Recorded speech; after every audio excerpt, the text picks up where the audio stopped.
Innal hamdalillah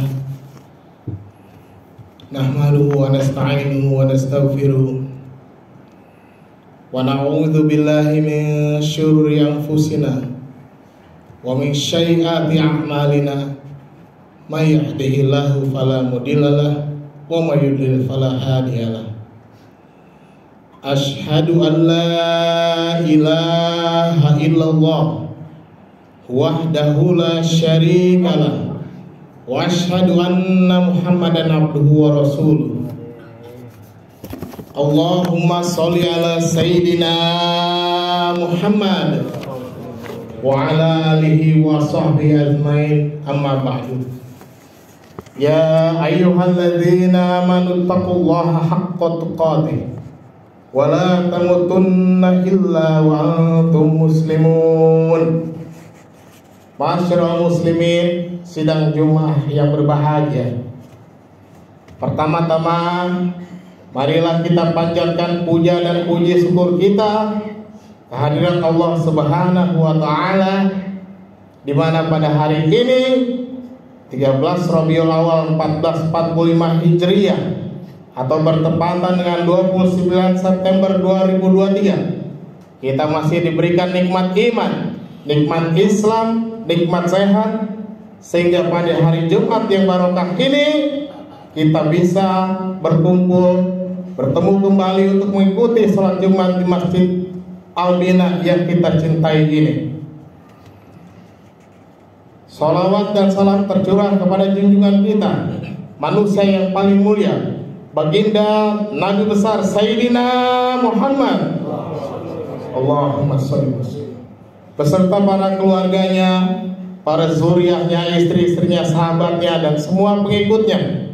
Mudah-mudahan kita semua nanti mendapatkan syafaatnya di yaumil akhir nanti. Jamaah sidang Jumat yang insya Allah dirahmati Allah, tanggal 12 Rabiul Awal adalah tanggal di mana Nabi besar Sayyidina Muhammad sallallahu alaihi wasallam dilahirkan. Ada sebagian umat Islam yang merayakan Maulid, namun ada juga yang tidak merayakan. Dan perbedaan sikap dalam kelahiran Nabi tersebut ini tidaklah harus kita perdebatkan, dan kita harus hadapi perbedaan ini dengan lapang dada, karena memang masing-masing memiliki hujah, memiliki guru, memiliki argumentasi yang kuat. Yang merayakan Maulid tidak perlu menyalah-nyalahkan yang tidak merayakan Maulid. Begitu juga sebaliknya. Bukan berarti kita tidak punya pendirian, namun walaupun kita merayakan Maulid, tak boleh, tak patut kita menyalahkan orang yang tidak merayakan Maulid.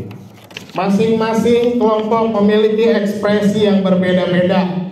Dan demikian juga yang terjadi di zaman para sahabat dulu, ketika para tabi'in bertanya kepada sahabat, bagaimana Rasulullah tersenyum, bagaimana Rasulullah berjalan, bagaimana Rasulullah tertawa, bagaimana Rasulullah duduk.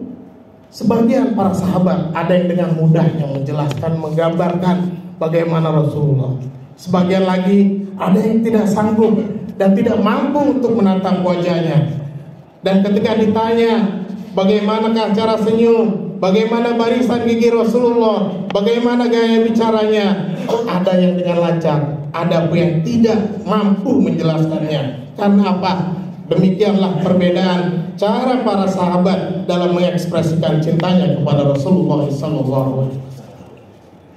Ma'asyiral muslimin rahimakumullah, terlepas dari kontroversi merayakan Maulid atau tidak merayakan Maulid, masih ada begitu banyak cara lain yang bisa kita lakukan untuk membuktikan kecintaan kita kepada Nabi besar Muhammad sallallahu alaihi wasallam. Ada dengan cara bersolawat, ada dengan cara mempelajari sirah nabawiyahnya, memperdalamnya, ada dengan cara mempelajari hadis-hadisnya, ada dengan mempelajari dan menghidupkan sunnah-sunnahnya. Maka izinkanlah Al-Fakir pada hari Jumat yang barokah ini mengangkat tema Jumat, bukti cinta kepada Rasulullah sallallahu alaihi wasallam. Salah satu bukti cinta kepada Rasulullah senantiasa selaras dengan beliau dalam cinta dan benci. Apa maknanya? Bisa dikatakan jika kita mencintai apa yang dicintai Rasulullah, maka itu adalah sebagian besar bukti bahwa kita telah mencintai Rasulullah dengan cinta yang tulus. Sebagaimana yang diterangkan dalam sebuah hadis, Rasulullah sallallahu alaihi wasallam, "Man ahya sunnati faqad ahabani, wa man ahabani kana ma'iya fil jannah." Man ahya sunnati, barang siapa menghidupkan sunnahku, faqad ahabani, maka dia sungguh-sungguh mencintaiku. Wa man ahabani, barang siapa yang mencintaiku, kana ma'iya fil jannah, maka ia akan bersamaku di surga. Pertanyaan selanjutnya adalah, sunnah manakah yang paling banyak ditinggalkan para pengikutnya di akhir zaman ini? Ma'asyiral muslimin rahimakumullah, ketahuilah, ketika ditanyakan sunnah manakah yang paling banyak ditinggalkan pengikutnya di akhir zaman ini, maka jawabnya adalah sholat berjamaah di masjid. Kenapa sholat jamaah di masjid menjadi sunnah yang paling banyak ditinggalkan? Logikanya, jika pada sholat Jumat ini begitu banyak jamaah yang mendatangi masjid, begitu ramai masjid-masjid dikunjungi dimanapun, maka seharusnya sholat Isya dan sholat subuh harusnya seramai sholat Jumat pada hari ini. Faktanya pada zaman sekarang ini, dimanapun, bahkan di Masjid Al-Bina, setiap hari sholat subuh paling banyak hanya terdiri dari 5-6 saf. Padahal begitu banyak dan begitu besar pahala yang dijanjikan bagi orang-orang yang menunaikan sholat Isya dan subuh berjamaah di masjid. Di dalam salah satu hadisnya, Rasulullah sallallahu alaihi wasallam bersabda, "Man shalla isya fil jamaah faka'annama qama nisfal lail, wa man shalla subha fi jamaah faka'annama shalla laila kullah."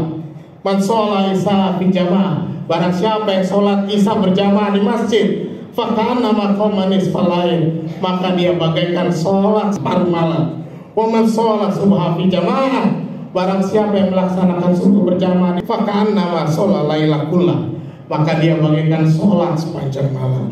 Demikianlah ganjaran yang didapatkan bagi orang yang melakukan sholat subuh dan isya berjamaah di masjid. Di dalam hadis yang lain, Rasulullah menjelaskan, "Man syarahu ayaqallahu ghada muslimah." Barang siapa yang ingin bertemu dengan Allah kelak dalam keadaan sebagai seorang muslim, falyuhaffiz ala haula'i sholawat haitsu yunada bihina, maka hendaklah dia memelihara sholat setiap kali ia mendengar panggilan sholat.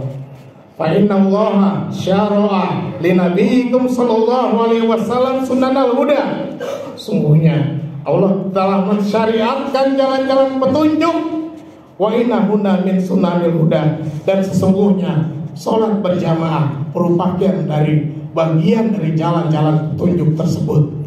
Walau anakum sholaitum fi buyutikum, apabila kamu sholat sendirian di rumahmu, kama yusolli hazal mutakhallifu fi baiti, seperti kebiasaan sholat yang dilakukan oleh seorang mukhallif yang meninggalkan sholat berjamaah ini, la taraktum sunatan nabiyikum, berarti kamu telah meninggalkan sunnah nabimu. Wala taraktum sunatan nabiyikum, dan apabila telah meninggalkan sunnah nabimu, la dalaltum, berarti kamu telah tersesat. Wa ma min rajuli yatatahharu fayuhsinu tuhura, tiada seorang pun yang bersuci berwudu dengan sebaik-baiknya, tsumma yamidu ila masjidin min hadhil masajid, kemudian dia pergi menuju salah satu masjid, illa kataballahu lahu, melainkan Allah mencatatkan baginya bikulli khutwatin yaktuna hasanah wa yarfa'uhu biha darajah, untuk setiap langkahnya yang diainkan itu satu kebajikan dan diangkat derajatnya satu tingkat. Wa yahutu anhu biha syai'a, dan dihapuskan baginya satu dosa. Wa laqad ra'aituna wa ma yatakhallafu anha ila munafiq ma'luman nifaq, dan sesungguhnya kami berpendapat tiada seorang pun yang meninggalkan sholat berjamaah melainkan seorang munafik yang jelas-jelas nifaq. Walaqad kana rajulun yuttabihi wa hada baina rajulaini. Dan sesungguhnya pada masa dahulu ada seorang pria yang datang untuk sholat berjamaah dengan dipapah oleh kedua orang laki-laki hatta yuqama fis shaf, sampai ia didirikan dalam barisan saf-saf sholat berjamaah. Maka pelajaran penting yang bisa ditarik dari hadis ini adalah sholat berjamaah itu sangat penting. Orang-orang yang sholat berjamaah di masjid akan mendapatkan ganjaran. Satu, bertemu dengan Allah dalam keadaan sebagai seorang muslim. Dua, termasuk ke dalam orang-orang yang mendapatkan jalan-jalan petunjuk. Tiga, menghidupkan sunnah sehingga termasuk ke dalam orang-orang yang tidak tersesat. Empat, setiap langkah yang diayunkannya akan mengangkat derajatnya, dan langkah satunya menghapuskan dosa. Lima, orang yang menunaikan sholat berjamaah di masjid akan terbebas dari sifat-sifat kemunafikan.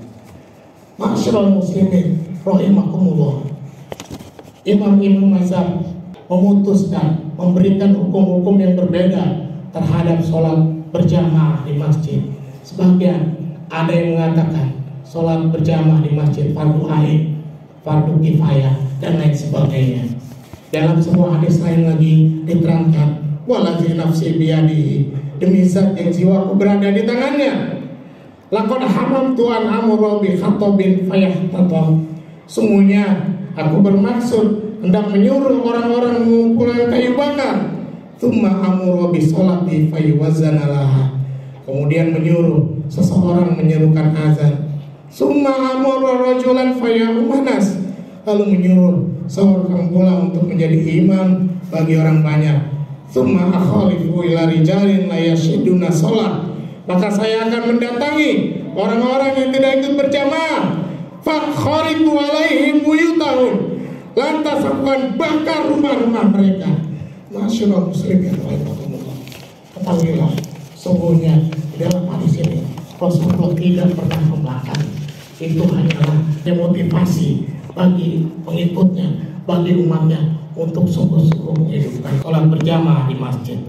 Rasulullah SAW menjelang akhir hayatnya, tatkala mendengar azan Bilal, beliau berkata kepada Sayyidah Aisyah radhiyallahu anha, apa yang dikatakan menjelang akhir hayatnya jemaah? Menjelang akhir hayatnya, baginda berkata, antarkan aku ke rumahku.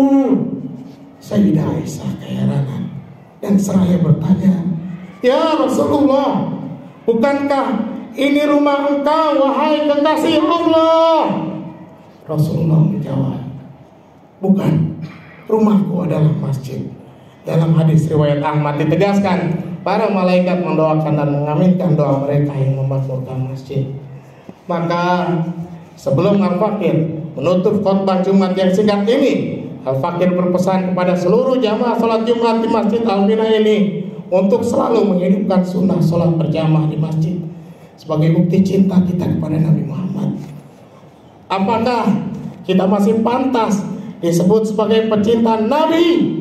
Padahal begitu mudahnya tanpa mujur yang syar'i, dalam keadaan sehat walafiat, kita tidak sakit, tidak mengalami apapun, dengan mudahnya kita mengabaikan panggilan azan, dengan mudahnya kita tidak mendengarkan dan tidak memenuhi seruan panggilan azan untuk sholat berjamaah di masjid.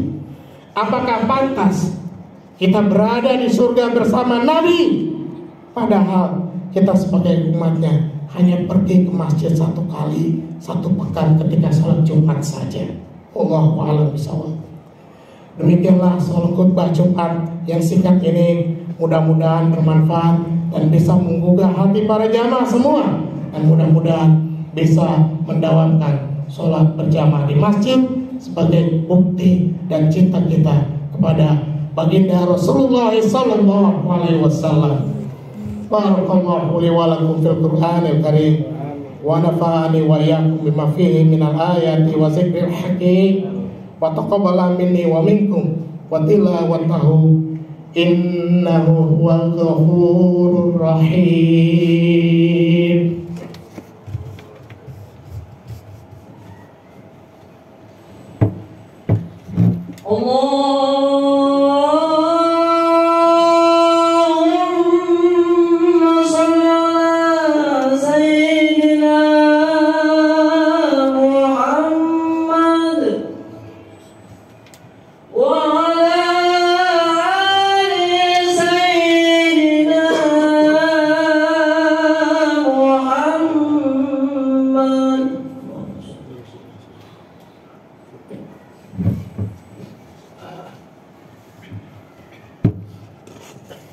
Alhamdulillahi wa kafa. Wassalatu wassalatu ala nabiyil mustafa wa ala alihi wa sahbihi wa man tabi'ahum ila yaumil wafa. Faqala Allah Ta'ala fil Qur'anil Karim wa aqimus shalah wa atuz zakat warka'u ma'araki'in. Wa aqimus shalah, dan dirikanlah salat, wa atuz zakat, dan bayarkanlah zakat, warka'u ma'araki'in, maka rukulah beserta orang-orang yang rukuk. Di dalam tafsir Ibnu Katsir terangkan bahwasanya Allah memerintahkan kepada umat Islam untuk sholat ruku bersama-sama orang yang ruku, sholat berjamaah di masjid. Asyhadu an la ilaha illallah wa asyhadu anna Muhammadar Rasulullah. Allahumma sholli ala Sayyidina Muhammad wa ala ali Sayyidina Muhammad. Inna Allaha wa malaikatahu yusalluna ala nabi. Ya ayyuhalladzina amanu sallu alaihi wa sallimu taslima. Allahumma salli ala Sayyidina Muhammad wa ala ali Sayyidina Muhammad wa ala sahabati ajmain Abi Bakrin wa Umar wa Uthman wa Ali wa ala sahabati ajmain wa ala tabi'in wa tabi'ahum ala bihsani ila yaumiddin. Allahumma ighfir lil muslimina wal muslimat wal mu'minina wal mu'minat al ahya'i minhum wal amwat. Allahumma inni a'udzubika minal barrashi wal jununi wal juzami wa min syai'il asqam. Rabbana hablana min azwajina wa zurriyatina qurrata a'yun waj'alna lil muttaqina imama. Rabbana taqabbal minna innaka antas samiul alim wa tub 'alaina innaka antat tawwabur rahim. Rabbana atina fid dunya hasanah wa fil akhirati hasanah wa qina adzabannar. Ibadallah, innallaha ya'muru bil adli wal ihsani wa ita'i dzil qurba wa yanha 'anil fahsya'i wal munkari wal baghi ya'izukum la'allakum tadhakkarun. Wazkurullaha al-'azima yazkurkum washkuruhu 'ala ni'amihi yazidkum wa la dzikrullahi akbar wallahu ya'lamu ma tasna'un. Aqimis shalah.